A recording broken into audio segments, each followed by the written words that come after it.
अच्छा एक बात बताओ, आपको बेटा दिया ना भगवान ने, तो बेटा आपका हुआ कि भगवान का हुआ? किसका हुआ? और आपको बेटा नहीं दिया भगवान ने, तो ये निर्णय आपका हुआ कि ईश्वर का?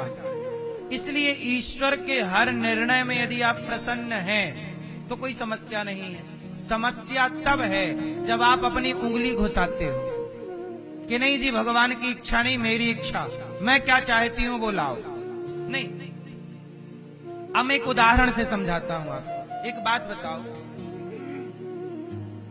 मेरी मां है, बहुत ध्यान से सुनना, मेरी मां है, मेरी मां के पेट में मैं आया और मां के पेट में मैं 9 महीने तक रहा।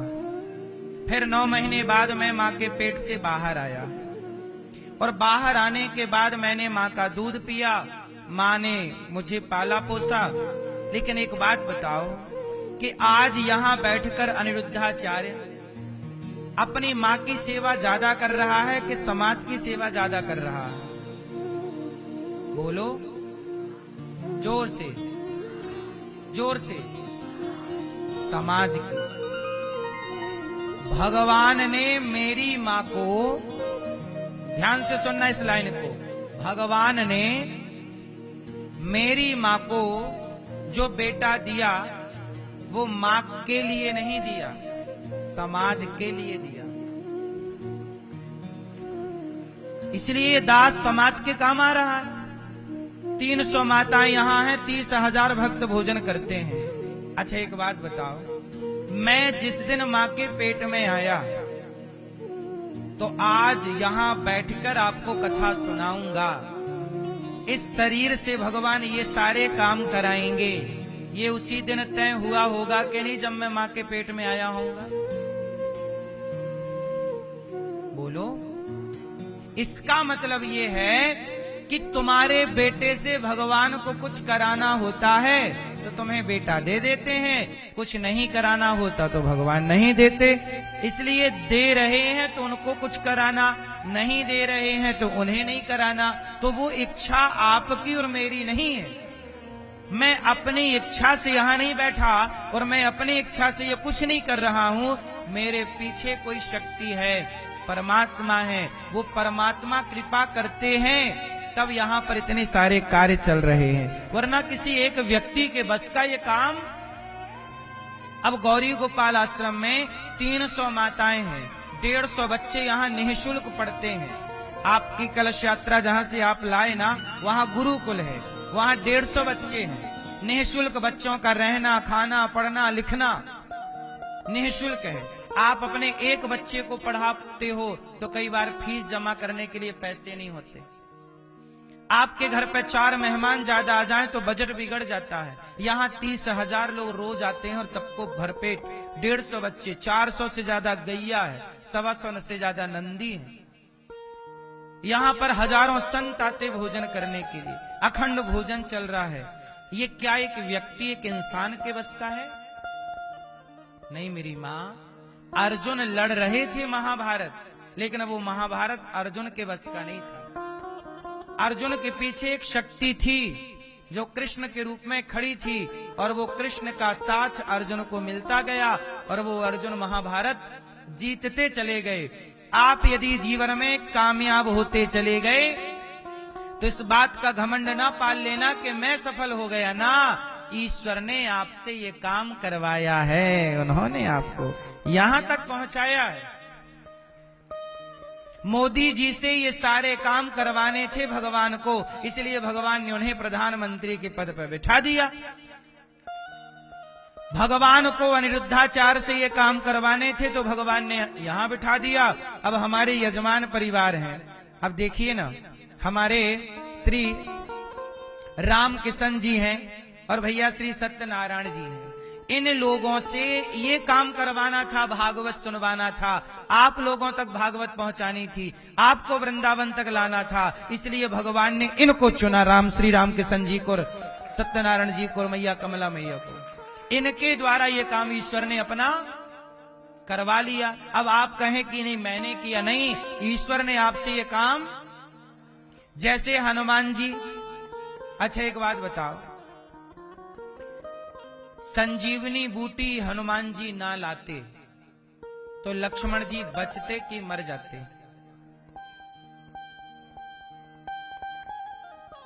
मैया बोलो मेरी मां, हनुमान जी संजीवनी बूटी ना लाते तो लक्ष्मण जी मर जाते कि बच जाते? जोर से, ये मैया मर जाते? क्या होते? बोलो। नहीं मरते। संजीवनी बूटी नहीं आती तो कैसे? सुनो, हनुमान जी संजीवनी बूटी ना लाते तो भी लक्ष्मण जी बच जाते। क्यों? क्योंकि हनुमान जी गए लाए। कौन ताकत दे रहा है पहाड़ उठाने की? आपको क्या लग रहा हनुमान जी लाए? ना साहब, हनुमान जी पर राम कृपा ना करते तो कोई बंदर पत्थर पहाड़ उठा सकता है? इसलिए कई बार आपको ये अभिमान आ जाता है कि मैं कर रहा हूं, पर आप भूल जाते हैं कि मैं नहीं, मेरे से भगवान ये अच्छा काम करवा रहे हैं। ईश्वर हैं आपके साथ जो आपसे ये काम, इससे ये पता चलता है कि ईश्वर हर वक्त आपको देख रहे हैं। इसलिए आप ईश्वर की निगरानी में, इसलिए दास अनिरुद्ध हर समय ये देखता है कि मुझे ईश्वर देख रहे हैं हर तरफ से, क्योंकि ये काम कोई इंसान नहीं कर सकता, भगवान ही चाहेंगे तब होगा। बस हम और आप निमित्त बन जाते हैं, लेकिन घमंड आने पर हम स्वयं को कर्ता मान लेते हैं कि जी मैं कर रहा हूं। इसी अभिमान को अपने से जो दूर रख पाता है उसे प्रभु स्वीकार कर लेते हैं, और जो अभिमान में चला गया फिर वो भटकता रहता। इसलिए बेटा मिल जाए तो खुश रहा करो, और ना मिले बेटा खुश रहा करो। हर परिस्थिति में प्रसन्न रहना। मेरी और आपकी हैसियत इस धरती पे कुछ भी नहीं है। बोलो हाँ। अच्छा एक बात बताओ, इस धरती पे मेरी औकात क्या है? क्या है? मैं कौन हूं इस धरती पे? ये गुलाब में कितनी सारी पंखुड़ियां हैं, इन पंखुड़ियों में से एक पंखुड़ी मैंने निकाल ली। ये इस एक पंखुड़ी की इस पूरे ब्रह्मांड में क्या हैसियत है? एक पंखुड़ी की। जैसे इस एक तिनके की इस पूरे ब्रह्मांड में एक तिनके की क्या हैसियत है, ऐसे हमारी और आपकी उस तिनके से ज्यादा किसी की औकात थोड़ी है इस धरती पे। आप मान रहे हैं अपने को 30 मार्खा मान रहे हैं कि मैं ये मैं वो, मानते रहिए, पर आपकी हैसियत इस तिनके से ज्यादा, मेरी हैसियत इस तिनके से ज्यादा, मैं मान कितना भी लूं। बात सही है कि गलत है? इसलिए मेरी मां, बिना अभिमान के जो ईश्वर देते हैं, बेटा देते हैं नहीं देते हैं, हर परिस्थिति पर ईश्वर की कृपा का अनुभव करना चाहिए और बचा हुआ जीवन भगवान के हवाले करना चाहिए, समाज की सेवा करना चाहिए। हमारा जीवन हमें जो मिला है वो राष्ट्र के निर्माण के लिए, राष्ट्र के हित के लिए मिला है। हम जो जिएंगे राष्ट्र हित के लिए जिएंगे। समाज के लिए अच्छा काम करना है, करते करते जाना है, क्योंकि यहाँ का किया पूरा हिसाब ईश्वर को देना पड़ता है। आत्मदेव जी के कोई बेटा नहीं था। एक संत जी से कहा कि मुझे पुत्र चाहिए। संत जी ने कहा पुत्र तो तेरे भाग्य में नहीं है। तो आत्मदेव जी ने कहा फिर मैं मर जाऊंगा, यदि मैं मरा तो आपको हत्या लगेगी। संत जी बोले नहीं नहीं ऐसे मत कर, तो बेटा चाहता चल मैं देता हूं। संत ने अपने तपस्या का पूरा फल आत्मदेव को दिया। एक फल दे दिया, पत्नी को देना, तुम्हें पुत्र की प्राप्ति होगी। आत्मदेव जी ने जाके फल पत्नी को दिया, पत्नी ने गाय को खिला दिया, गाय को बच्चा हो गया, नाम रखा गौकर्ण। धुंधली की बहन को बच्चा हुआ, पैसे से खरीद लिया, नाम रखा धुंधकारी।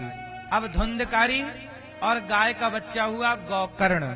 दोनों बच्चे बड़े हुए, गौकर्ण जी बड़े हुए, धुंधकारी बड़ा हुआ। दोनों जब बड़े हुए तो धुंधकारी बड़ा दुष्ट निकला। आत्मदेव जी क्या कह रहे थे, बेटा चाहिए, और अब बेटा मिल गया तो बड़ा होके बेटा डंडे से मारता है। ले ले ले। आत्मदेव जी रो रहे हैं, हे भगवान ये कैसा बेटा दिया।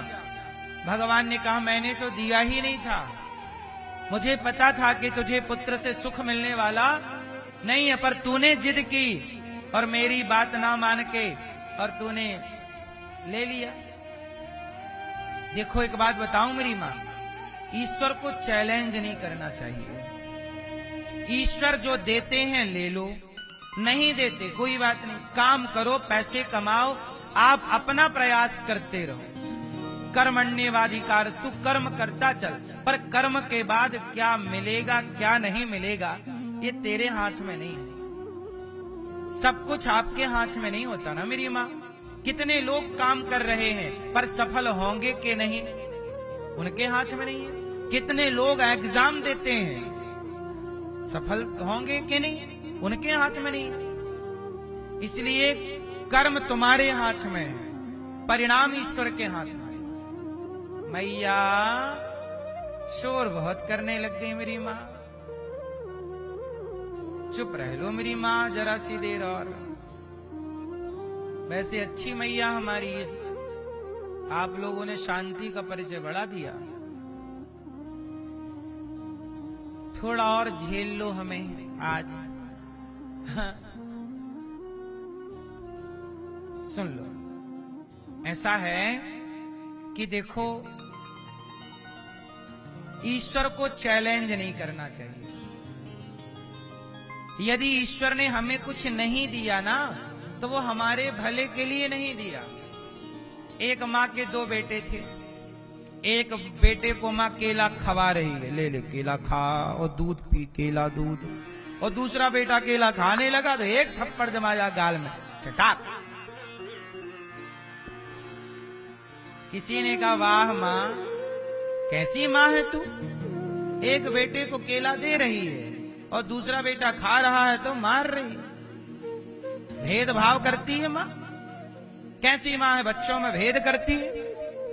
तब माँ ने कहा भेद नहीं कर रही हूं, ये बेटा कमजोर है तो डॉक्टर ने बोला है कि इसे केला खवाओ, और ये बेटा बीमार है, सर्दी ज्यादा है, केला खाने का डॉक्टर ने मना किया है और ये खा रहा है। तो माँ केला दे रही है तो भी प्यार है, और केला छीन रही है दूसरे बेटे से तो भी प्यार है। माँ के देने में भी प्यार और माँ के ना देने में भी प्यार। ईश्वर बेटा दे दें तो भी ईश्वर का आपके लिए प्यार है, और ना दें तो भी ईश्वर का आपके लिए प्यार है। ईश्वर की अदालत में, ईश्वर की नजर में कोई किसी के साथ भेदभाव।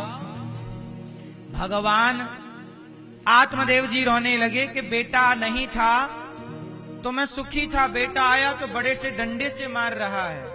क्यों? जब तुम्हारे भाग्य में नहीं था तो क्यों परेशान हुए?